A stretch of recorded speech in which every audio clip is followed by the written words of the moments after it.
جو کافر ہوگا میں اس کو بھی کسی قدر مطمئن کروں گا، مگر پھر اس کو عذاب دوزخ دیکھنے کے لیے لاچار کروں گا، اور وہ بڑی جگہ ہے۔ اور جب ابراہیم علیہ السلام اور اسماعیل علیہ السلام بیت اللہ کی بنیادیں اونچی کر رہے تھے تو ساتھ ساتھ دعا کرتے جاتے تھے کہ اے ہمارے پروردگار، ہم سے یہ خدمت قبول فرما، بے شک تو سننے والا اور جاننے والا ہے۔ اے ہمارے پروردگار، ہم کو اپنا فرما بردار بنائے رکھیو، اور ہماری اولاد میں سے بھی ایک گروہ کو اپنا مطیع بناتے رہیو، اور پروردگار ہمیں ہمارے طریق عبادت بتا اور ہمارے حال پر رہنے کے ساتھ توجہ فرما، بے شک تو توجہ فرمانے والا مہربان ہے۔ اے پروردگار، ان لوگوں میں انہی میں سے پیغمبر مبعوث کیجیو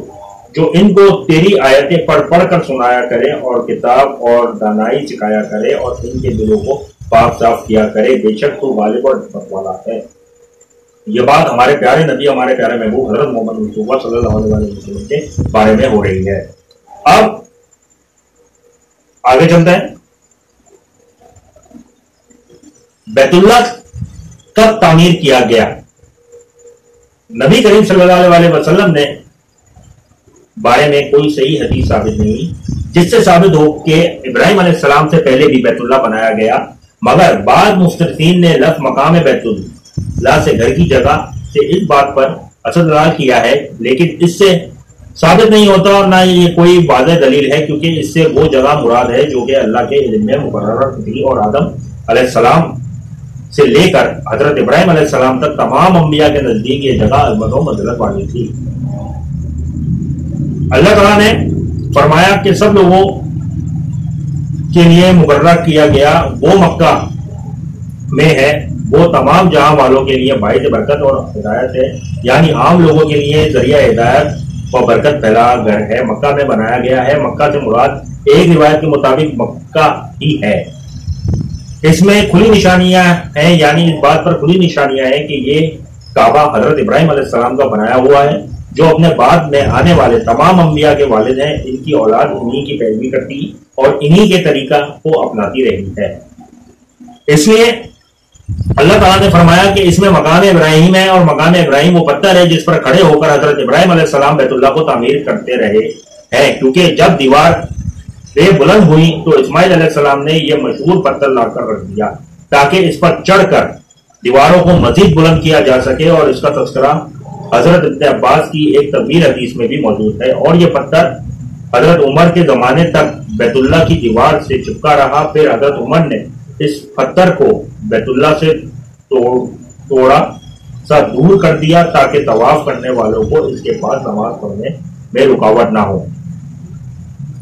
اللہ تعالیٰ نے حضرت عمر کی رائے کو بہت سے کاموں میں پسند فرمایا اور تائید فرمائی۔ ان میں سے ایک یہ بھی ہے کہ حضرت عمر رضی اللہ تعالیٰ عنہ نے رسول اللہ صلی اللہ علیہ وسلم سے ایک بار عرض کیا تھا کہ کاش مقام ابراہیم کو نماز کی جگہ بنا لے، تو اللہ تعالیٰ نے آپ کی تائید میں یہ آیت نازل فرمائی، سورہ بقرہ کی آیت ہے 125، اور مقام ابراہیم کو نماز کی جگہ بناؤ، اس کا مفہوم ہے۔ اور حضرت ابراہیم علیہ السلام کے قدموں کے یہ نشانات ابتدائے اسلام تک موجود تھے، اور اس کو ابو طلاب نے اپنے قصیدے میں اس طرح ذکر کیا ہے: مجھے سور پہاڑ کی قسم اور اس ذات کی قسم جس نے شہیر پہاڑ کو بلند کیا، اور اس کی قسم جو ہرا پہاڑ پر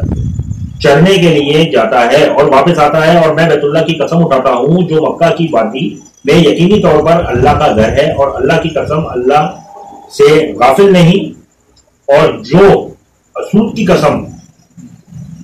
جس کو لوگ صبح و شام چومتے ہیں، پتھر روزائے اسود جسے کہتے ہیں، ڈھیر چکر لگاتے ہیں۔ حضرت ابراہیم علیہ السلام کے قدموں کے نشان اب بھی اس پر ترو تازہ ہے۔ آپ کے پاؤں ننگے تھے اور آپ نے جوتے نہیں پہنے ہوئے تھے، یعنی کہ آپ کے پاؤں کے نشان اس پر موجود ہے، اور قدم کے نشان سے پتہ چلتا ہے کہ آپ ننگے پاؤں سے جوتا پہنا ہوا نہیں تھا۔ اور اللہ تعالیٰ نے اپنی کلام پاک میں بیت اللہ کی تعمیر کا تذکرہ اس طرح فرمایا ہے: اور اس وقت کو یاد کرو جب حضرت ابراہیم علیہ السلام اور حضرت اسماعیل علیہ السلام بیت اللہ کی بنیادوں کو اونچا کر رہے تھے اور کہہ رہے تھے اے ہمارے رب، ہم سے یہ خدمت قبول فرما بے شک تو ہی سننے والا جاننے والا ہے. اور اللہ کے بہت مختلف مخلص اور انتہائی فرما بردار تھے، اور اللہ سمیع و علیم سے اپنی اطاعت و فرما برداری اور جد و جہد کو منظور و مقبول فرمانے کی دعا کرتے تھے. اب وہ جو مطلب تھا وہ جنت سے آیا گیا تھا، جو